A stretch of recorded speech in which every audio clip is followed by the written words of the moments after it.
Bien, entonces iniciamos. El diagrama de flujo de proceso. Esto es una representación gráfica de un proceso. Cada proceso, cada paso del proceso es representado por un símbolo diferente que contiene una breve descripción de la etapa del proceso. Entonces vamos a ver las diferentes figuras que se utilizan para formar un diagrama de flujo de proceso. La primera que tenemos acá es una que se llama inicio y fin. O sea, si usted va a iniciar o a finalizar un proceso, a graficar lo que son los pasos, uno por uno de un proceso, entonces va a tener que utilizar esa figura al inicio y también al fin. Entonces eso nos va a representar, cuando usted vea la figura, dice, mira, ahí inicia el proceso o ahí termina el proceso. Más o menos para tener una idea de lo que es el diagrama de flujo de proceso, quizá comencé muy rápido. Cualquier proceso que usted lleva a cabo debe ser organizado. Ustedes trabajan lo que es validación de procesos. Entonces, cuando se hace una validación de procesos, lo primero que se hace precisamente es estudiar que el proceso sea adecuado a lo que son nuestras actividades. Que el resultado del proceso sea también el adecuado. Entonces, ¿qué se hace? Se hace un diagrama de flujo de procesos donde vamos siguiendo desde el principio hasta el final el proceso con sus pasos. Esto nos lleva entonces a estandarizar los procesos productivos. Tal como le decía, el inicio y fin se lleva a cabo utilizando esa figura.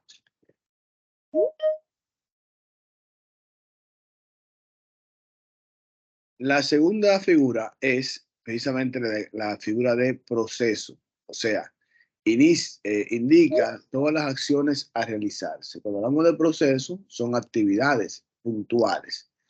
Hacer, quitar, poner, mover, subir, bajar.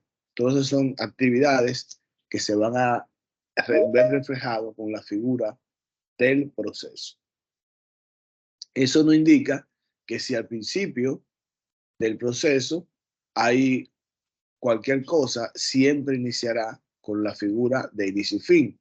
O sea, eso es normal. La otra parte es la decisión.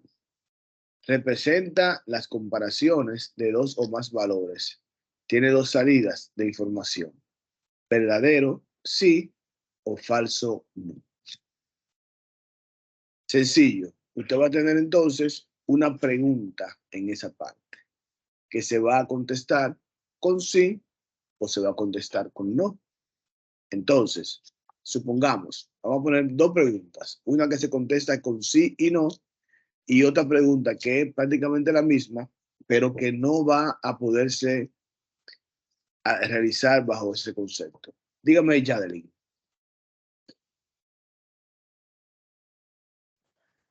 No me No me está permitiendo permitiendo ver el... Ok, ¿alguien más tiene ese problema? Levante la mano quien tenga ese problema de que no puede ver. Parece que es tú sola, Yadelin. En ese caso te sugiero que salgas. Ok, es bueno que Yadelin entonces salgas y entres nuevamente porque tu problema está en tu computadora o en tu equipo. De todos modos, voy a hacer lo siguiente. Voy a hacer la foto en el grupo para que puedas tener la idea más o menos de lo que estamos hablando. Envié en el grupo la foto de la gracias. Entonces, como le decía, en la parte de decisión representa las comparaciones de dos o más valores, tienen dos salidas de información verdadero y falso. Voy entonces a hacer dos preguntas. Una que sí puede hacerse y realizarse en el diagrama de flujo de proceso y otra que no puede hacerse porque no se responde como sí o como no. Vamos a ver, si yo digo, este lápiz es amarillo, entonces se responde, cae bien ahí, porque se puede responder como sí o como no. Como yo hice la pregunta, las respuestas únicas serían sí o no. Entonces, nuevamente, ¿este lápiz amarillo? Sí o no. No había vuelta floja ahí. Esa pregunta se puede realizar y se debe realizar en lo que dice decisión. Ahora voy a hacer un ejemplo de una pregunta que no puede utilizarse en el diagrama de flujo de proceso. Yo no puedo preguntar ¿de qué color es ese lápiz? Porque no se va a responder como sí o como no. De modo que es importante que ustedes tomen en consideración eso. Al momento de realizar las actividades, van a hacer una práctica de esto. Debe ser puntualmente necesario que diga sí o que diga no. Eso es muy importante, porque así, al final, algunos errores que se van materializando en las actividades regularmente van por eso, por utilizar preguntas que no son adecuadas.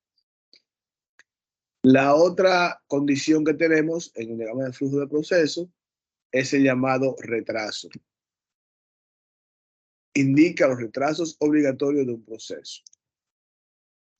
Todos los procesos tienen relativamente retrasos, pero se pueden manejar o no se pueden manejar. Por ejemplo, hay empresas que necesitan de una máquina, la cual, supongamos, esa máquina para poder trabajar de forma eficiente debe tener una temperatura entre 300, supongamos, 300 y 500 grados Celsius. Entonces, para poder salir bien la pieza, debe tener una temperatura entre 300 y 500. ¿Qué sucede? Cuando usted comienza a trabajar en la mañana, 8 de la mañana, la máquina está en 10 grados Celsius. Usted tiene que llevarla a 300 grados Celsius. Entonces, si usted espera que llegue hasta el momento de utilizar la máquina y la comienza a calentar, entonces es un retraso que va a afectar a toda todo el proceso. O sea, usted simplemente está provocando un retraso. ¿Por qué? Porque está calentando la máquina al momento que va a revisar. Igualmente también tenemos algunas veces en una fábrica, por ejemplo, de hielo, para poder hacer hielo en esa fábrica, la temperatura interna de la máquina debe estar entre -3 y -8 grados Celsius. Si está por encima de esa cantidad de grados, entonces no se va a poder hacer el hielo. O sea, ¿qué hay que hacer? Primero, enfriar la máquina para que tenga esa capacidad de poder hacer hielo. Entonces, como ustedes ven, son retrasos que no son provocados por una cosa diferente que no sea por lo que es el proceso. Ahora, vamos a buscar a ver, porque cuando se pide en un diagrama de flujo de proceso y se puede revisar que hay un retraso. Me gustaría saber en este caso, por ejemplo, la primera máquina que habrá ahorita, para poder hacer el trabajo del proceso, se requiere que tenga entre 300 y 500 grados Celsius. Entonces, ¿cómo yo hago para evitar ese retraso? A ver, ¿qué me da una idea de cómo evitar un retraso cuando tengo que tener una temperatura de una máquina? Al momento de utilizarlo, tengo que esperar, por ejemplo, 20 minutos o una hora hasta que la máquina llegue a su temperatura ideal. ¿Qué se hace? ¿Qué se debe hacer cuando hay esa situación? Vamos por aquí con Jafreisi. Bueno, yo he visto que la mayoría de operadores, ellos cuando llegan una vez a poner a funcionar la máquina, porque siempre dura como un poco para arrancar el profesional de manufactura, siempre dura como 20 minutos para arrancar la línea. Entonces ellos llegan 20 minutos antes o desde que llegan comienzan y pierden 20 minutos. ¿Cómo lo hacen, María? Desde que llegan. Tenemos a María, estaba hablando, ¿verdad? Era María.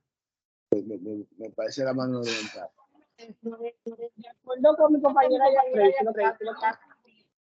la prende desde que llega. Cuando la configura ya la llave, ya la máquina está lista. Ok. Vamos a ver qué dice Cristina. Buenos días. Buenos días. En el caso que yo he visto los operadores, ellos siempre se comunican. Por ejemplo, mayormente ahí hay tres turnos. Turno A, turno B y turno C. Sí. El turno A le deja a la máquina siempre prendida al B. Ujú. Si hay alguna situación, él trata de resolverla antes de que él llegue. Exactamente. Muy bien. Gracias, Cristina. José Rafael, ¿qué nos dice? Hay algunas situaciones, o sea, lo que dijo Cristina está correctamente, pero hay algunas situaciones donde la máquina trabaja en un solo turno. Ejemplo, la guagua de nosotros, o sea, el transporte, llega 15 o 20 minutos antes. Lo que sucede ahí es que el operador entra de Pekín. Aunque su trabajo es de 7 de 3. Si llega faltando 15 para las 7, no entra, no se queda en café, sino que entra de una vez y enciende la máquina. Muy bien, perfectamente. Esos son los métodos que se utilizan. Gracias, José Rafael. Regularmente se hace lo que dicen ustedes tres. Antes de comenzar las operaciones, el operador entra. Específicamente, le voy a poner el ejemplo. Yo he trabajado en una empresa donde se requiere una caldera para poder trabajar. Si la caldera está apagada, hay que esperar 1 hora a que la caldera entre en calor. O sea, son solamente 40 minutos, pero después mandar el vapor, porque trabaja con vapor esas empresas. Entonces, ¿qué sucede? Al requerir por obligación el vapor para poder trabajar, entonces lo que se hace es lo siguiente. Si las operaciones comienzan a las 7 de la mañana, el operador de la caldera entra 1 hora antes. O sea, él entra a las 6 de la mañana. Todos los empleados llegan a las 7, pero él entra 1 hora antes. Enciende su caldera y a eso ya de las 6:45 ya está el vapor en su máxima dimensión. ¿Por qué se hace quizá un poquito antes? Si hay algún tipo de contratiempo, que el combustible no subió, que hay algún tipo de problema mecánico, entonces él los resuelve antes de comenzar las operaciones. Entonces, precisamente, los retrasos, lo que se hace en el diagrama de flujo de procesos es revisar si hay retraso. Entonces, cuando hay retraso, evidentemente, entonces, lo que estila, lo que aplica ahí es resolverlo y evitar entonces esa pérdida en el proceso. Otro tipo de figuras que tenemos está el documento. Este representa el uso de un documento que interviene en el proceso. Ejemplo, lo que son registros, la gente que trabaja en calidad, un registro de calidad. Dígame, Raimer. Bueno, pues hay una situación que no se está viendo la imagen. Ok. ¿Alguien más, aparte de Raimer, no ve la imagen? Sí, pero dice que no se puede mostrar. Yo, maestro, todavía estoy en lo mismo. Ok, pero vamos a hacer lo siguiente. Levanten la mano quien no ve la imagen. Porque si hablan todos, por final no tenemos ninguno. Levanten la mano quien no ve la imagen.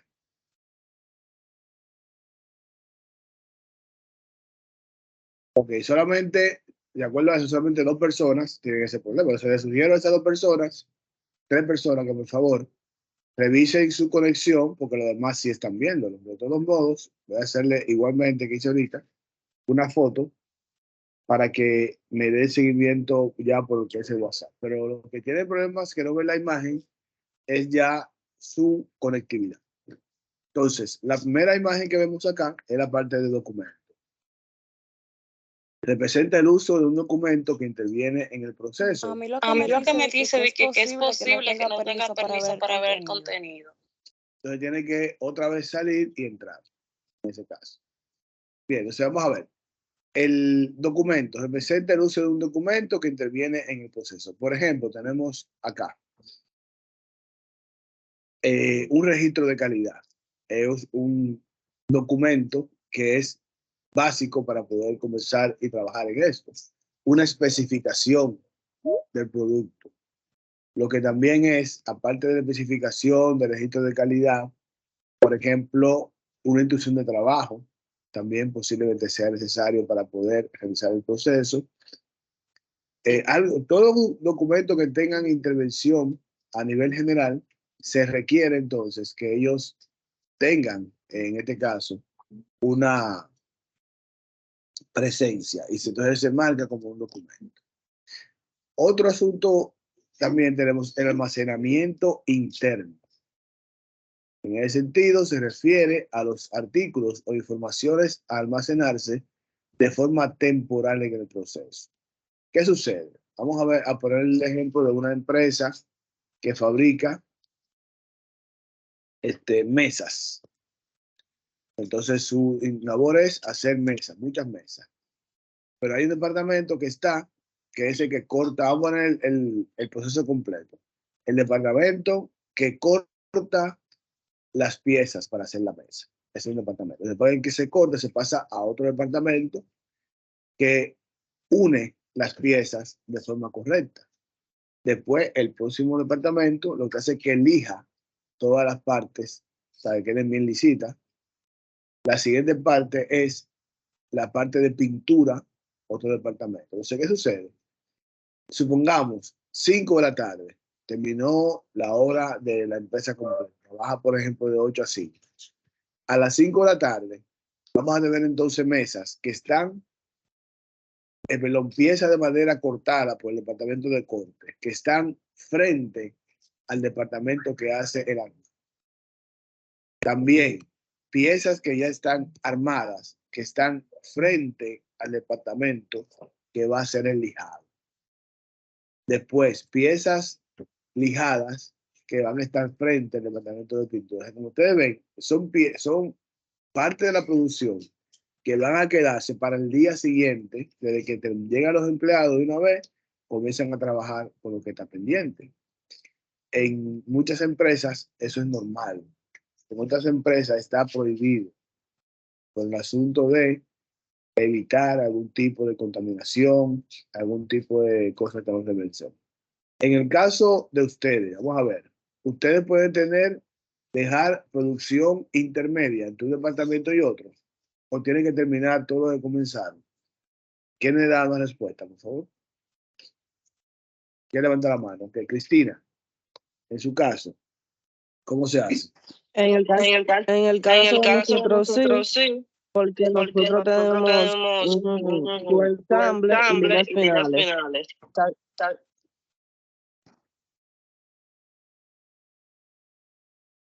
Ok, vamos con Antonia Flores. Sí, buen día. Sí. Realmente sí, maestro.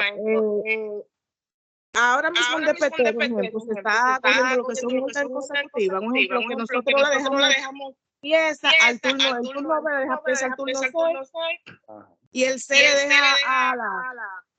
Igual un ejemplo en Suantán. También nosotros empezamos una orden, pero no la acabamos, entonces le dejamos pieza en el área de trabajo al otro turno. Ok, perfectamente. Muy bien. Vamos con Yadelin.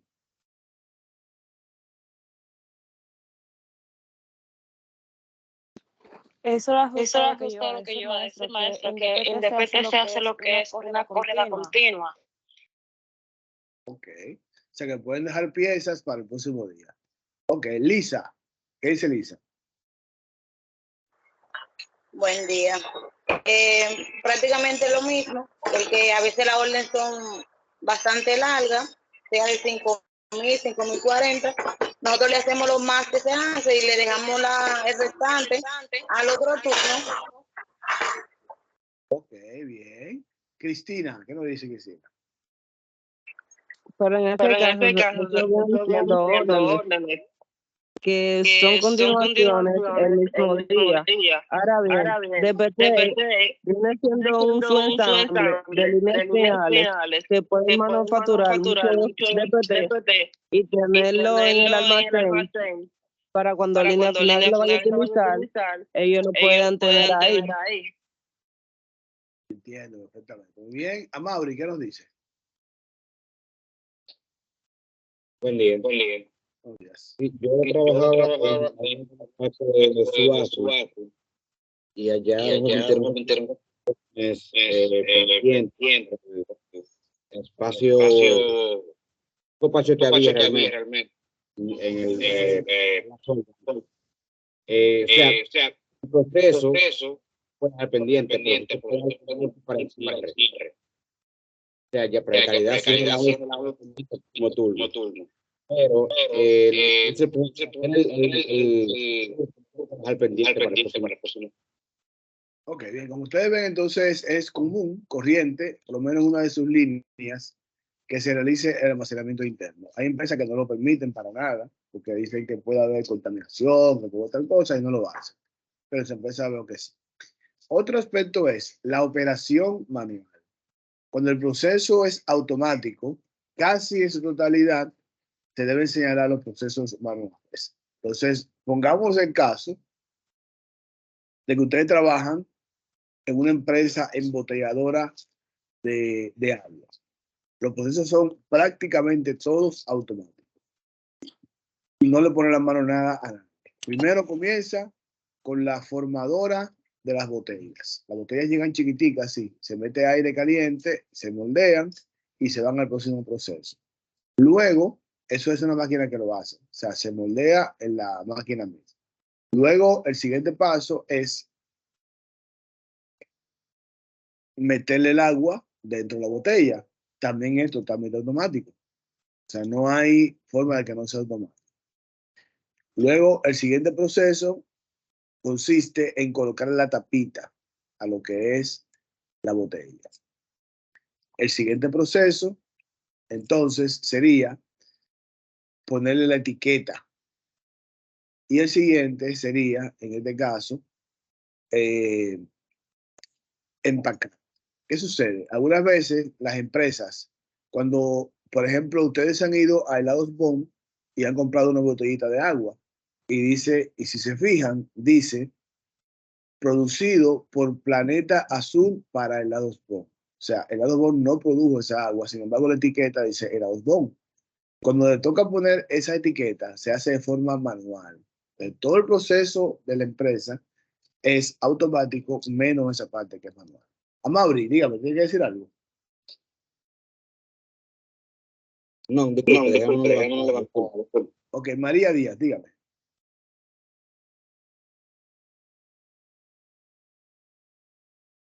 Profesor, para preguntarle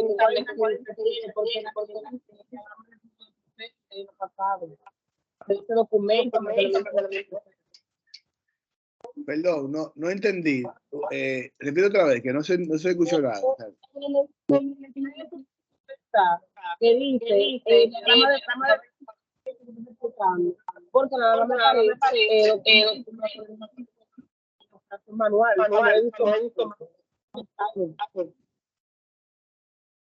No se entiende nada. En la presentación. La presentación está, lo que está en la pantalla es precisamente lo que envié al grupo, donde dice documento, almacenamiento interno, operación manual. Exacto. Eso es lo que está en pantalla. Yo se lo envié al grupo para que las personas que no tengan señal buena vean dónde está. Ok. Entonces,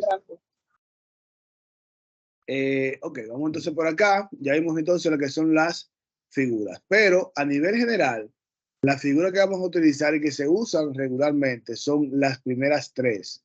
O sea, inicio y fin, proceso y decisión. Vamos a ver aquí un ejemplito de un proceso en el cual ustedes van entonces a poder en práctica lo que son las figuras del diagrama de flujo de proceso. Solamente vamos a utilizar las tres primeras y principales. No vamos a complicarnos la vida con esto. Entonces, Vamos a tirar la foto nuevamente a la gente que no tienen visualización de la presentación. Ok, entonces tenemos acá el diagrama de flujo de proceso para una empresa, para un almacén. Este es un almacén de una empresa de producción, supongamos, de zapatos. Entonces, lo primero que hacemos es esto. Vamos y hacemos la lista. Hacemos la lista de los procesos. O sea, del primer proceso hasta el último proceso. Entonces, antes de embarcarnos a hacer el diagrama de flujo de proceso, hacemos primero la lista para confirmar si no nos falta nada. Es lo más recomendable. Hay personas que comienzan a hacer el diagrama y cuando van por la mitad se dan cuenta que les falta un paso, tienen que borrar prácticamente todo. Lo que se hace es esto. Primero, se hace una lista de cuáles son las actividades y luego entonces se procede con el diagrama de flujo de proceso. Entonces, la primera de las actividades, mercancías recibidas en almacén. Recuerden que estamos trabajando en una empresa que fabrica zapatos.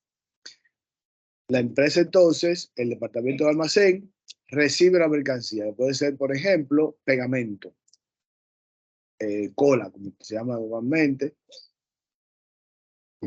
El segundo paso, bueno, como ustedes ven, el segundo paso es inspección de mercancía contra factura que recibí y si lo que recibí fue la cantidad que me facturaron. Por ejemplo, tantos litros de pegamento PVC o pegamento cola instantánea o lo que sea. Entonces, yo reviso que la mercancía corresponda a lo que está en la factura. La tercera parte es, ¿el pedido está completo? ¿Me llegó la cantidad que estaba estipulada? Recuerden, cuando hacemos una pregunta, así hablamos ahorita sobre esto, se debe responder como sí o como no. Eso es importante. Entonces, esta pregunta podemos decir que es una pregunta correcta porque se puede responder como sí o como no. La siguiente etapa es inspección de calidad. Si el pedido está completo, entonces procedo a inspección de calidad. ¿Cómo se hace? Supongo yo, ¿verdad? Como una empresa que fabrica zapatos, coge un poquito de ese pegamento, hace una prueba con algo, y si pegó bien, pues perfectamente lo aceptaron. La parte 5 nos dice mercancía en buen estado, o sea, que no estén las botellas rotas, deterioradas, falta de identificación, lo que sea. Entonces, es también una pregunta. ¿Mercancía en buen estado? También esa pregunta se responde como sí o como no. El paso 6 es notificación de recepción a producción. Cuando yo reviso y está todo bien, entonces, mira, producción, ya recibimos los 200 frascos o litros de pegamento para zapatos. Ahora bien, el paso 7 es, cuando hay problemas, notificar a compras. Cuando hay problemas con, espérate, hay dos preguntas. Si la respuesta es sí, yo voy al paso siguiente. Pero si la respuesta a la pregunta 3 es no, me voy al paso 7. O sea, si el pedido no está completo, entonces, cuando hay problemas, notificar al departamento de compras.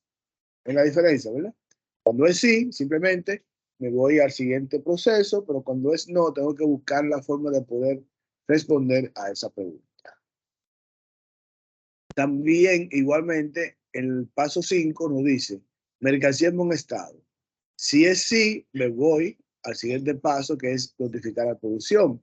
Pero si es no, me voy al paso 7, que dice, cuando hay problemas, notificar a compras. Ese es el diagrama de flujo de proceso para ese tipo de aspectos. Entonces, como ustedes ven, ya a su lado derecho está representado el diagrama de flujo de proceso de acuerdo a los pasos ya preestablecidos. Entonces, como ustedes ven, el paso número 1, que es mercancía recibida en almacén, tenemos en este caso la figura que representa precisamente el inicio y fin del proceso. Como ustedes ven, el paso número 1 y el paso número 6 representan el inicio o el fin del proceso. Si lo revisamos entonces, la figura que explicamos, ven ahí, inicio y fin. El siguiente paso nos dice inspección de mercancía versus factura. ¿Qué se hace aquí? Sencillo, simplemente, como ustedes ven, es un proceso y tiene entonces un rectángulo o un cuadrado, dependiendo de quién lo haga. Pues se usa normalmente un rectángulo para informar que hay un proceso. Nos vamos entonces y vemos, precisamente, proceso es un rectángulo. El paso número 3 es una pregunta, una decisión. ¿El pedido está completo? Entonces doy las dos opciones. Siempre debe existir las dos opciones. Entonces alguien dice, no, pero siempre sí, ¿no? No siempre sí. Siempre debe existir la opción del no. Entonces, si el pedido está completo, entonces yo me voy hacia el paso número 4. Pero si el pedido no está completo, me voy al paso número 7, que es cuando hay problemas, notificar a compras. Ya si sigo la secuencia normal, me voy al paso número 4, a la inspección de calidad. Entonces, con la inspección me hago la pregunta, ¿mercancía en buen estado? También es una pregunta que se responde como sí o como no. Y como ustedes ven, cuando es sí, voy al paso final, que sería notificación de rescisión o producción, pero si es no, me voy al paso 7, que es precisamente cuando hay problema, notificar al departamento de compras. Ok, ¿alguna pregunta, alguna duda con relación a lo que es el diagrama que les vamos a explicar?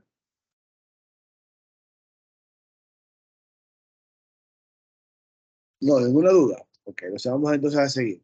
Le voy a explicar otro más, porque van a tener una práctica relacionada con esto y lo tienen que hacer bien.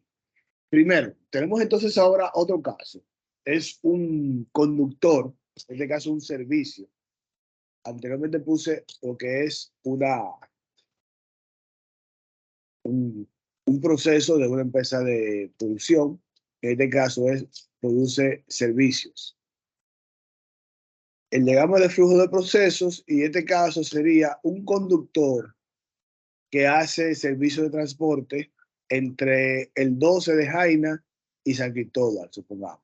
Entonces, su ruta comienza en el 12 de Jaina y termina en San Cristóbal. Entonces, a definir cuál es ese servicio y sobre todo en el diagrama de flujo de procesos. Número 1, como siempre, primero hacemos el listado de cuáles son las actividades. Primero, hacer turno en la parada. Es lo primero que él hace. O sea, llega de su casa y se pone ahí, tac, en turno, porque hay delante de él 4, 5 o 10 vehículos más.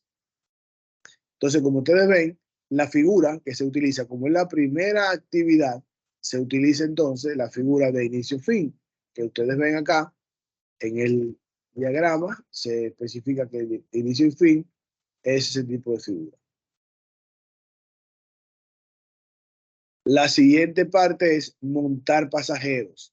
O sea, él llega, espera su turno y la siguiente actividad es precisamente montar los pasajeros. Como es un proceso, lleva la figura de un rectángulo o un cuadrado.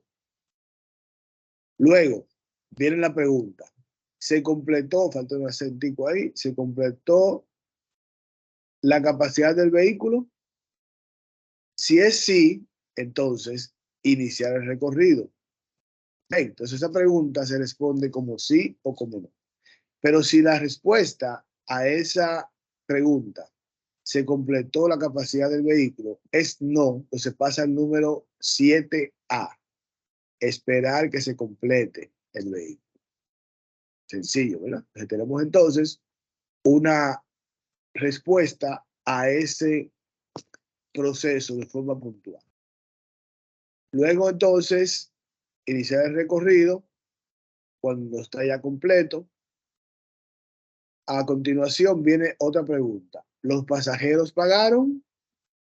Si es sí, entonces los deja en su destino.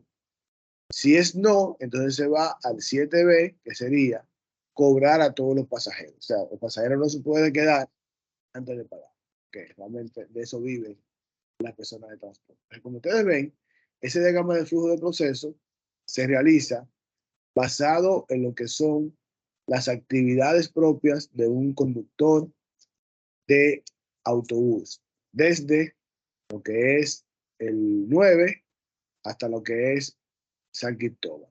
Dígame, Jeffrey. Maestro, siempre se van a utilizar 6 preguntas, 6 a 7 figuras. No. Eso es, yo lo hice así, lo adapté, se puede decir, al mismo diagrama de flujo. Ustedes pueden, en la práctica, ustedes pueden hacer lo mismo, adaptarlo, para no tener que coger lucha haciendo la gráfica. Es una buena idea, ¿verdad? Pero tiene que ser las preguntas en el mismo orden que están ahí. Entonces, si te hace la pregunta en el mismo orden, pues puede hacerlo de esa forma. Eso es una idea, pero no es obligatorio. Evidentemente, los diagramas pueden variar de acuerdo a lo que sean los procesos. Cristina, dígame. En el caso de que yo diga que no, el proceso se queda ahí. No, definitivamente. Precisamente por eso es que se va, por ejemplo, en este caso. Mira, por ejemplo, en la pregunta 3 se dice, ¿se completó la capacidad del vehículo? O sea, se montaron los pasajeros, pero quedaron 5 asientos vacíos. ¿Qué te dice el diagrama? Esperar que se complete. ¿Ves? Entonces, de que se completó, tú arrancaste. O sea, tú no puedes dejar el proceso solamente así, no. Tienes que esperar que se complete. Se completa algún día. O sea, ellos siempre salen. A otras veces hacen otra cosa, pero regularmente, hasta que no estén llenos, ahí ellos no salen. O sea, en el caso del diagrama, yo digo que no.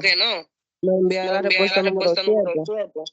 Pero luego tengo que dejar el proyecto ahí o dibujarlo a la gráfica 4, no sé. No, deja hacer el proceso como tú ves. Tienes las opciones, sí o no. Si es no, resuelves el problema del no y después retoma otra vez en el mismo paso que te quedaste. Y te va otra vez a la misma pregunta. O sea, después del paso 7, mira, lo que te dice es muy interesante, tiene mucha lógica. Se supone que después del paso 7, va a poner la rayita aquí, debes irte nuevamente a la pregunta en el paso 3. Exacto. Se faltaría quizá una línea ahí, pero como tiene 2 entradas, no me hice complicarle la vida, porque también en el paso 5 pasaría lo mismo. Entonces, lo lógico es eso, que tú dices, bueno, si no se pudo, si es un no, resolví y volví otra vez a la pregunta. Hasta que la pregunta no sea así, y tengo que seguir haciendo la pregunta nuevamente. Es lo lógico. Ok, entonces vamos a ver, vamos entonces a hacer una práctica que está en el Infotep virtual. Me da un momentico, déjenme preparar todo. Entre tanto, por favor, entren a su Infotep virtual y vamos a ver en el Infotep virtual lo que es la actividad. En ese caso, vamos a leerla y a decir qué es. Un momentito, vamos a hacer también abrir la actividad directamente.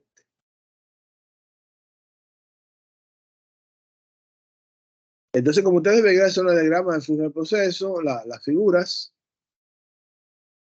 Un momentito, que me pasó ahí.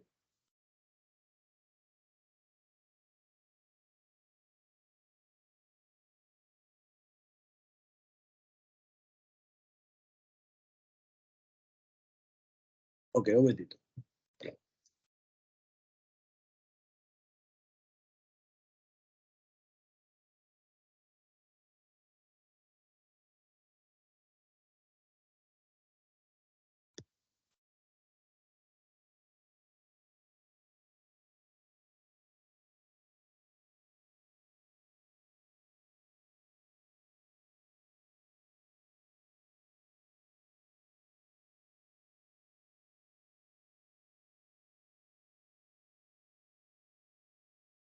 Recuerden entrar al Infotep virtual. Ahí vamos a estar trabajando ahora con una actividad.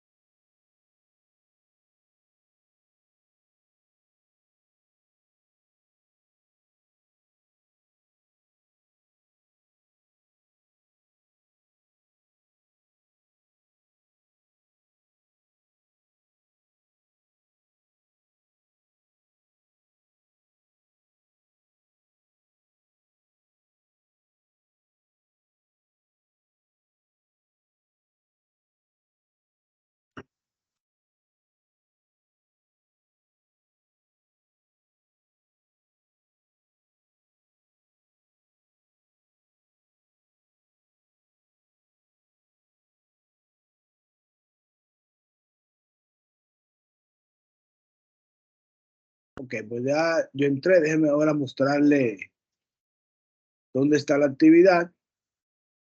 Y así pudiéramos entonces iniciar. Explica, por favor.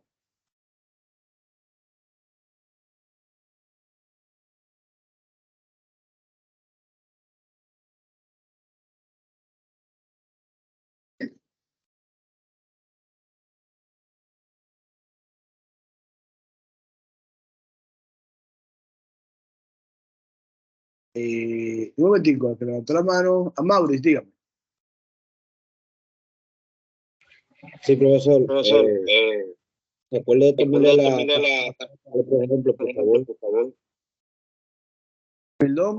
Perdón, decía, a Maurice. La foto al otro ejemplo. Por favor. La foto del otro ejemplo. Bueno, ustedes tienen todo eso en su manual. Ya no puedo hacerlo porque ya me fui a la pantalla y no la tengo a mano. Pero les sugiero entrar a su manual, que ahí está todo lo que estoy hablando ahora mismo. Bien, vamos a entrar aquí a lo que es el curso.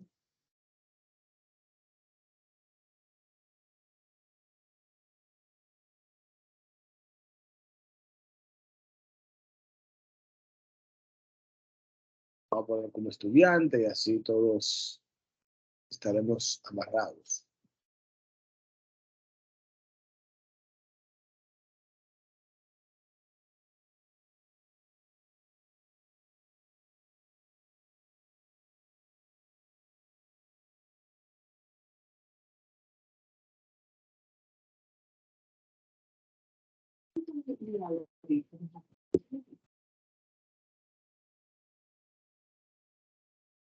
Ok, entramos al curso y vamos a ver por aquí en lo que es módulo de gestión de calidad y procesos.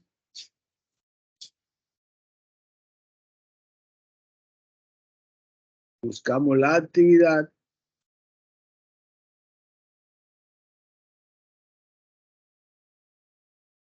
Bien, entonces aquí está. Actividad, diagrama de flujo de proceso, ¿verdad? Vamos a darle clic aquí. Y ahí le explica lo que es la actividad. Vamos a leerlo. El buen uso de las figuras del diagrama de flujo de proceso es básico para transmitir los detalles de las actividades componentes de las operaciones comunes de las organizaciones. De acuerdo a estos conocimientos, realiza el diagrama de flujo de procesos en la preparación de un jugo de naranja, desde la compra de los materiales hasta servirlo a su familia con las siguientes especificaciones. Solo utilizar las figuras de inicio-fin, la de proceso y la de decisión. Se te van a utilizar tres figuras, la que vimos ahora mismo. Inicio-fin, que es el rectángulo recortado a los lados. La de proceso, que es el cuadrado o rectángulo. Y la de decisión, que es el llamado piñonate, que es la figura esta que tiene el rectángulo pero girado. Debe tener al menos 6 actividades. Va a tener 7, 8, que ustedes quieran, pero al menos 6. Debe tener al menos una decisión, o sea, pregunta a ser respondida como sí o como no. Entonces, en el caso de ustedes, como tienen quizá dificultades para tener una computadora, lo sugerido es hacer esa actividad en un papel, en su casa, o en lugar de un pedazo de papel, lo hace y cuando lo termina le hace una foto y envía en PDF, señores. Le he estado descontando muchos puntos a muchas personas porque recuerden, debe ser en PDF. Conviértelo porque después, la dificultad que tengo después para yo buscar es difícil. Entonces, por favor, lo pueden hacer manualmente. Vamos a dar para eso media hora. Vamos a tener son las 9 hasta las 9:30. ¿Tienen alguna pregunta? ¿Tienen algún comentario con relación a esto? ¿Claro esto lo que vamos a hacer? Ok, entonces vamos a darle media hora para que ustedes puedan resolver esto. Dígame ya, Face.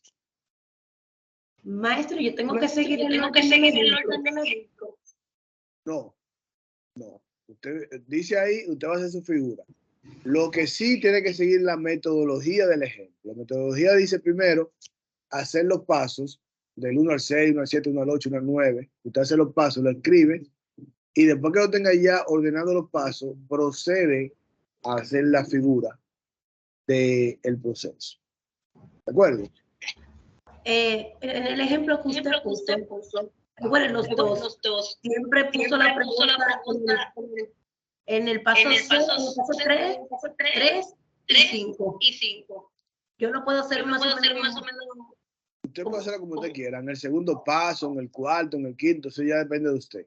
Lo que le pide es solamente hacer una pregunta para que no se complique la vida, con una es suficiente.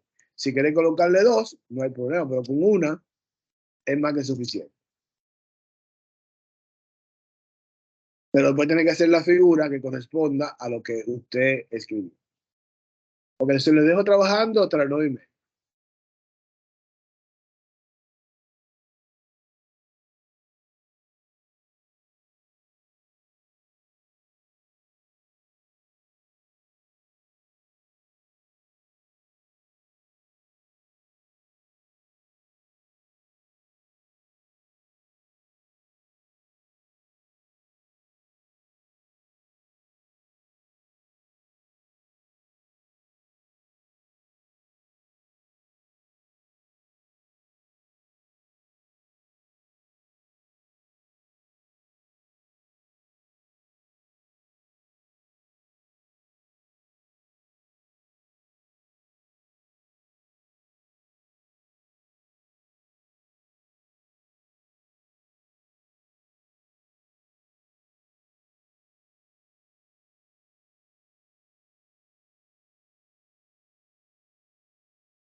Pues bien, vamos entonces a retornar por aquí, por el encuentro. Vamos a escribir para que se unan todos de nuevo. Reiniciamos.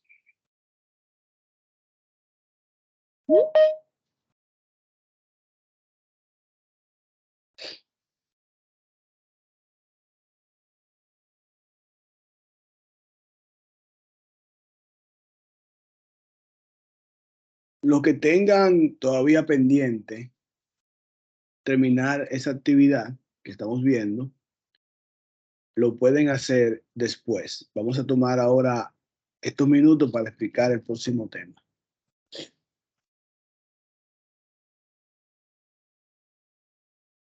Entonces, bien, vamos a comenzar por aquí. Tenemos lo que es ya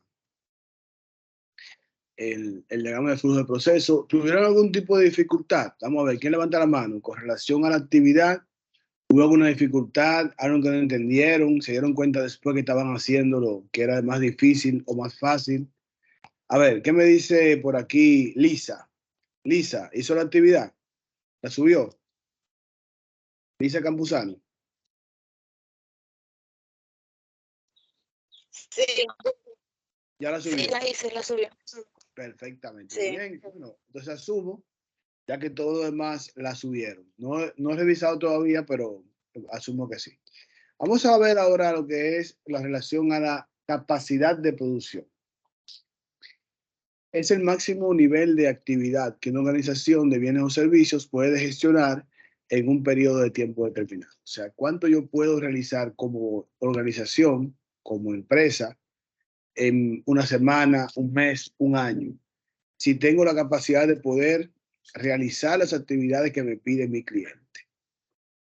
En ese sentido, vemos ahí el dibujo donde la persona que está, supervisora, supongo, ¿verdad? Recriminándole a la persona que está trabajando que no es efectivo, que es lo que pasa. Sin embargo, él está trabajando con 3 computadoras, entre ellas una en el pie. O sea que está fajado, pero la capacidad no es posiblemente la que se necesite para poder suplir a los clientes. Y se mide fácilmente. Como ustedes ven, tenemos en la imagen de la derecha, tenemos 4 personas. Profesor, con permiso. Dígame. No se ve la pantalla. Okay. De nuevo, levante la mano la persona que no ve en la pantalla. Bueno, entonces hacerle foto para que esta persona sí lo vea, pero sí todos los demás lo pueden ver. Lo envié entonces ahí al grupo de WhatsApp. Entonces, como ustedes ven, vemos acá la foto en la imagen de la derecha, 4 personas, entre ellas 3, la que tiene el polo verde, el polo rojo y el polo azul. Son los suplidores de la persona que está trabajando acá en el medio. Supongamos que lo que están haciendo ahí es ensamblando una computadora. Entonces, el de polo verde hace, por ejemplo, el CPU. El del polo rojo, supongamos que hace el disco duro, y el de polo azul hace lo que es el teclado. Una cosa diferente. Ya el que está al final de la fila, al final del proceso, es quien hace el empaque final. Supongamos que sea eso. ¿Qué tiene que ver con esto? ¿Qué tiene que ver esto con la capacidad? Muchísimo. Porque, por ejemplo, si se retrasa cualquiera de las 3 personas que están precediendo a él, entonces sencillamente las cosas no van a estar bien. Como ustedes ven, si la persona que fabrica el disco duro no le entrega la cantidad que necesita, y quien va a empacar, él tiene que parar la producción y también le va a afectar a los otros 2 procesos porque no van a tener la misma agilidad. Y si siguen produciendo, van a llenar por todos los lados de productos semiterminados. Entonces, ¿qué quiere decir esto? Que hay una capacidad que no está bien monitoreada y hay algún tipo de disparidad. Nuevamente vamos a hacer la foto para las próximas personas que no tienen forma de poder ver la pantalla. Y precisamente nos dice lo siguiente: la capacidad excesiva puede ser tan fatal como la capacidad insuficiente. Ejemplo, la empresa 1, la empresa 2, vamos a poner aquí el nombre, feo pero bonito, y la empresa 3 sería esta. Entonces la empresa 1, supongamos que la empresa hace eso, ensambla computadoras. Entonces el proceso A sería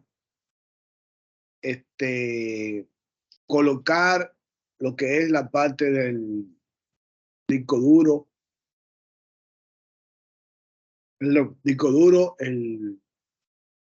todo lo que va dentro de la computadora es el proceso A. El proceso B sería colocar ya el case, o sea, la parte externa de la computadora. Entonces, ellos entregarían eso a almacén, que es el cliente interno. En este caso, la empresa número 1, el proceso A, que es realizar el disco duro y todas las demás cosas, tiene la capacidad de, en ese proceso, realizar 10 unidades por hora. El proceso B, dijimos que era donde se coloca en el case, entonces tiene la capacidad de colocar 10 case también por hora. Entonces, como ustedes ven, pueden entregar esas mismas 10 unidades, la pueden entregar al almacén porque está todo fluido. Entonces, esa es una empresa que trabaja de forma óptima. Su capacidad es suficiente. Pero la empresa número 2 tiene el siguiente problema. La capacidad del proceso A de colocar, realizar disco duro y CPU, todo asunto, ponerlo bien, es de 10 unidades por hora. Pero el proceso B, que es colocar el case, solo tiene la capacidad de realizar, de colocar 5 por hora. Entonces, eso quiere decir que deben tener, por cada hora de trabajo, entonces se van acumulando 5 case por hora. 5, unidades para poder ser empacadas. Entonces, como ustedes ven, ese inventario, todas las horas, 5 más 5 más 5 más 5 más 5, es un gran problema para las empresas. Entonces, ¿qué sucede? Solo pueden entregar en este caso 5 unidades por hora al almacén. Aunque el proceso A tiene capacidad de 10, como el proceso B es más lento, solo pueden entregar lo que se hace en el proceso más lento, que es el proceso B. En la empresa C es al revés. Entonces tienen que el primer proceso, que es hacer el disco duro, colocar lo que es power supply y todo, puede hacer 5 unidades por hora.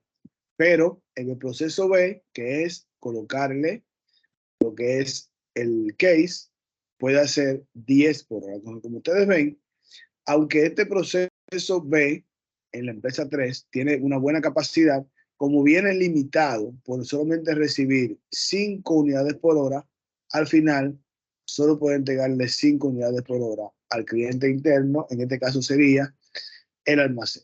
Entonces, los últimos 2 procesos, como ustedes ven, son fallidos, o sea, tienen problemas de lo que es la distribución.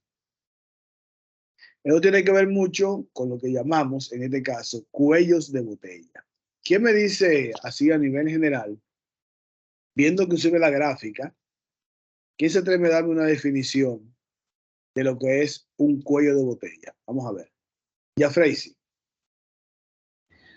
Bueno, es donde se acumulan la gran cantidad de unidades. Ese es algo que sí, que se va a ver perfectamente. María Díaz, dígame. A lo que llamamos un cuello de botella es en donde hay una gran cantidad de cúmulos o de piezas en donde no están fluyendo adecuadamente. Muy bien. A Maurice, ¿qué nos dice? Sí, profesor, para mí un cuello de botella sería más cada. Bien, perfecto. Más lento. O sea, vimos entonces aquí, Lisa, dígame. Para mí es cuando colocan una persona que tiene más agilidad que la otra. Entonces, la que tiene más agilidad se quedan en la tercera a la cuarta estaciones y ahí no fluye la pieza. Muy bien, perfecto, excelente. Entonces vimos ahí ya algunos ejemplos. De acuerdo a la definición, el cuello de botella es el proceso más lento dentro del sistema de producción. En la imagen podemos ver la siguiente parte. Tenemos, por ejemplo, la primera persona. Supongamos que están empacando habichuela en una lata. Entonces, la primera persona empaca la habichuela, la tapa la lata y puede hacer 6 latas por hora. La siguiente persona lo que hace es que le pone una etiqueta a lo que es. ¿Alguien tiene el micrófono encendido? Lisa, por favor, apaga tu micrófono. Ok. Entonces, la siguiente persona lo que hace es que le pone la etiqueta y tiene la capacidad de ponerle 5 etiquetas por hora. Pero la tercera persona es quien hace, con una balanza, revisa que el peso sea el adecuado. Entonces, ahí está identificado el cuello de botella, porque está recibiendo 5 latas por hora y solo puede despachar 2 latas por hora. Entonces, como ustedes ven, tenemos entonces una gran debilidad en ese proceso, que es la inspección de calidad, precisamente.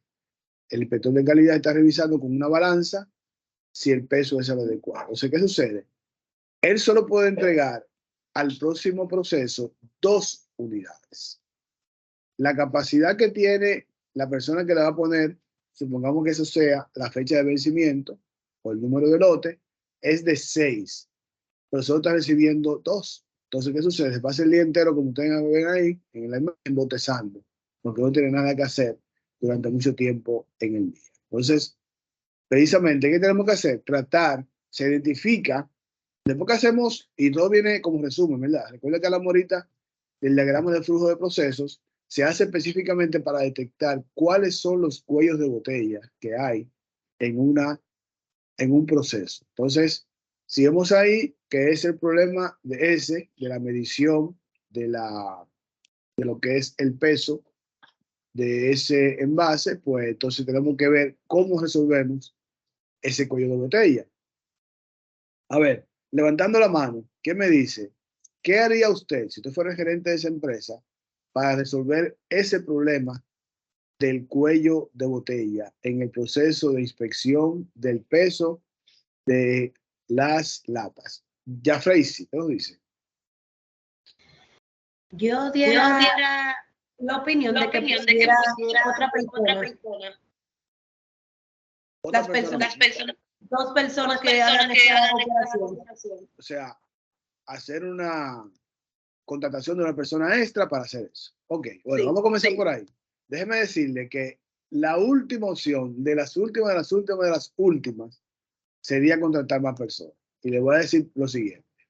Primero, porque al contratar a una persona, estoy subiendo lo que son los costos operativos. No debo hacerlo. O sea, como una empresa, usted como un gerente, no puede subir los costos operativos. Pero esa es la última opción. No es que no se puede.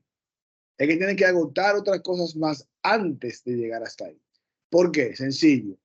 Si una persona, por ejemplo, gana de sueldo 20,000 pesos en una empresa de producción, va a tener lo siguiente. La empresa va a tener que, aparte de pagar el sueldo, los 20,000 pesos, va a gastar prácticamente el doble en otras cosas que son por esa persona. Le van a tener que pagarle un porcentaje del seguro médico más alto que usted paga. Después va a tener que acumularle la bonificación, acumularle el bono pascual, acumularle también lo que es el bono pascual, que más, todas las cosas, vacaciones. Cuando usted suma, prácticamente es duplicar lo que gana esa persona. Usted está poniendo costos que no deben ser a esto. Antonia, ¿qué nos dice? Maestro, yo diría que ahí lo que hay que hacer es que equilibrar, por ejemplo, las estaciones, ¿verdad? Entonces, de manera que el cuello de botella no se vea tan afectado. Hacer como una evaluación, por ejemplo, la persona que está en la de proceso, ingeniería, hacer como un estudio, un análisis y a ver si se puede hacer, o sea, una equidad, o sea, equilibrar el proceso de manera que esa persona no se vea tan afectada. Pero ¿qué usted haría entonces? Usted es ingeniera, recuerda. ¿Qué usted haría para equilibrar? Bueno, vamos a dejar entonces a ver si Lisa tiene una idea, pero es bueno lo que usted dice, Antonio. ¿Qué haría Lisa? Bueno, yo pondría a alguien que sea más ágil y tenga más destreza en esa situación y al otro lo movería para otra estación. Que se cambiaría, movería a esa persona para otro lado. Eso es una opción. Ángel. Saludos, profe. Yo le haría una mejora a la balanza o la cambiaría. Porque veo que manual la pongo.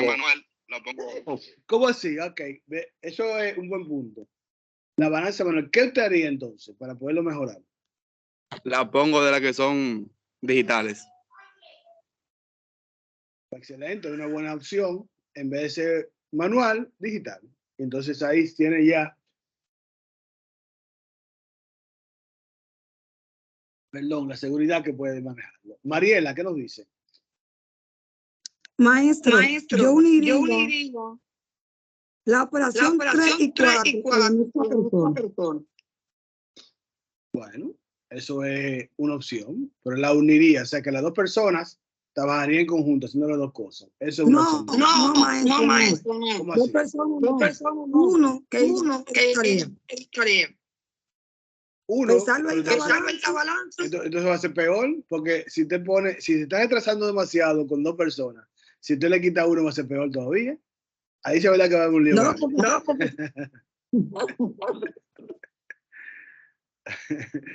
A ver, buena idea. Dígame, Giovanna. Yo le pondría un plan de capacitación a estas personas. Bueno, antes de cambiar. Exactamente. Bien. Ricardo, ¿qué nos dice? Yo movería el 1 y el 3. O sea, el número 1 tiene más agilidad que el número 3. Lo cambiaría de esta.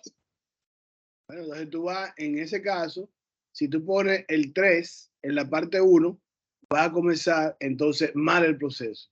Entonces comenzaría muy lento y todo sería más lento hasta el final, porque estamos viendo la gente menos ágil, la pones al principio. Entonces ahí sí es verdad que va a haber un cuello de botella grande. Bien, vamos a ver la mejor y vamos a tomar más o menos lo que vimos. Para mí, personalmente, la mejor opción es cambiar el instrumento de medición. Una balanza digital sería mejor, incluso si con una balanza digital yo puedo hasta quitar a esa persona del medio, porque simplemente su única función es saber si está bien o si está mal. Si usted puede confirmar que está bien en el segundo o en el la primera estación, colocándolo encima de la balanza, ya sería más que suficiente. Ya cuando vemos acá, vamos a ver lo que se llama la capacidad. La medición de la capacidad, tenemos la capacidad proyectada, capacidad diseñada. Entonces, es la máxima producción teórica que se puede obtener de un sistema en un periodo de tiempo determinado en condiciones ideales. Entonces, eso es lo que viene con la máquina. Dice, mira, la capacidad de esta máquina es de hacer 25,000 unidades por hora. Eso es lo que dice la máquina. Entonces, esa es mi capacidad proyectada. Pero la capacidad efectiva o real es la capacidad que espera alcanzar una organización dadas sus limitaciones operativas. Ah, pero espérate, la máquina tiene y puede hacer 25,000 unidades por hora, pero bajo tales condiciones como, por ejemplo, una materia prima de una especificación X, un personal entrenado bajo tal asunto, una cantidad de aire, electricidad de tal cantidad, una parada de máquinas para ir a almorzar, a comer de tantas cantidades. O sea, como ustedes revisan, entonces posiblemente la capacidad efectiva va a ser muy alejada de su capacidad real. La otra es la medida de rendimiento, que hay dos principales. La utilización es el porcentaje efectivamente alcanzado de la capacidad de diseño y la eficiencia es el porcentaje de la capacidad efectiva alcanzada realmente. Vamos a entenderlo mejor ahora con el ejemplo que tenemos aquí. La fórmula para esto son de la utilización, la producción real entre la capacidad proyectada y para la eficiencia, la producción real entre la capacidad efectiva. Por ejemplo, la empresa Emparedados Azuanos ganó una licitación para suplir emparedados de jamón y queso a 5 escuelas públicas de Asua durante el año 2021-2022. A modo de prueba, es una prueba que hicieron ellos, durante el mes de abril de 2021, prepararon 135,000 unidades semanales en promedio, dado que su capacidad efectiva es de 180,000 unidades. Se pone un chin para atrás. Recuerden que su capacidad proyectada es una cosa que trajo la máquina. Si usted está pensando con las personas y eso, que tiene esa capacidad. Pero su capacidad real, cuando lo midieron, era mucho menor. Pero si fue una prueba, que tiene que buscar la forma de poder llevar la cantidad que requiere el cliente. Los requerimientos del Ministerio de Educación son de 31,200 unidades diarias, por lo que deben producir 1,300 emparedados de jamón y queso por hora en 3 turnos de 8 horas, de lunes a viernes.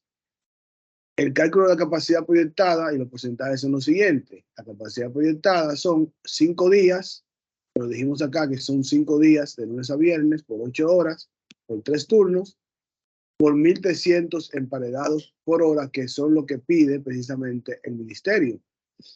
Entonces, al multiplicar 5 por 3 por 8 me da 120. Y multiplico esa cantidad por 1,300. Eso quiere decir que mi capacidad proyectada es de 156,000 emparedados semanales para poder suplir al Ministerio de Educación tal como lo necesita. Ya que hablamos de la parte de utilización, es la producción real entre la capacidad proyectada por 100, es un porcentaje. Entonces comenzamos. La producción real, 135,000. ¿De dónde sale eso? Si nos vamos hacia atrás, recuerden que aquí hicieron una prueba y dijeron que tienen esa capacidad proyectada, esa capacidad real, perdón, de 135,000. Y lo divido entre 156,000. ¿Por qué? Porque fue la capacidad proyectada, lo que yo calculé que necesita el Ministerio de Educación. Y eso lo multiplico por 100. Entonces, eso quiere decir que con lo que yo tengo, puedo suplir un 86.54 de utilización de mi capacidad. La eficiencia es la producción real entre la capacidad efectiva por 100. O sea, 135,000, que es mi producción real, que vimos anteriormente, lo divido entre 180,000 y lo multiplico por 100. Eso me da un 75%, en este caso, de eficiencia. Eso es el ejemplo con relación a lo que es la medición de capacidad. Ustedes tienen una actividad también marcada en el Infotec virtual. No lo van a hacer ahora porque ya el tiempo ya son prácticamente las 10. Entonces va a quedar pendiente para que lo terminen antes del martes a las 8 de la mañana. Sugerencia. Si tienen un tiempito de hacerlo ahora, háganlo ahora. Recuerden subirlo en PDF para que no pierdan puntos. ¿De acuerdo? Pues yo tengo otra clase más a las 10. Está ahí un poquito rápido, pero eso. Muy bien, entonces lo dejamos hasta aquí. Vamos entonces a... Si tienen alguna pregunta, por supuesto.